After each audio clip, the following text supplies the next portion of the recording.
కానీ America, Iran, Israel యుద్ధం ఆగిందనుకుంటే, మళ్ళీ రష్యా, ఉక్రెయిన్ యుద్ధం పుంజుకుంటోంది. తాజాగా ఉక్రెయిన్ మీదన రోజంతా విరుచుకుపడింది రష్యా. ఉక్రెయిన్‌లో భారీ దాడులకు తెగబడింది. వందలాది డ్రోన్లు, పదుల సంఖ్యలో క్షిపణులతో విధ్వంసం సృష్టించింది.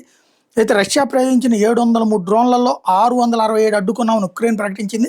కనీసం 20 డ్రోన్లు, 12 క్షిపణులు మొత్తం 26 ప్రాంతాల్లో తీవ్ర నష్టం కలిగించాయని మాత్రం ఒప్పుకుంది. ఈ దాడుల్లో చిన్నారి సహా 18 మంది చనిపోయారని, 118 మంది గాయపడ్డారని ప్రకటించింది. ఏడాదిలో రష్యా చేపట్టిన అతిపెద్ద దాడుల్లో ఇదొకటని చెప్తోంది. రాజధాని కీవ్‌తో పాటుగా కార్కివ్, నిప్రో, ఒడెస్సా, జపోరిజియా నగరాల్లో తీవ్ర నష్టం సంభవించింది. కీవ్‌లో 12 ఏళ్ల బాలుడు సహా 4 చనిపోతే 50 మందికి పైగా గాయాలు పాలయ్యారు. వీళ్లలో పలువురు పరిస్థితి విషమంగా ఉన్నట్టు ప్రకటించింది.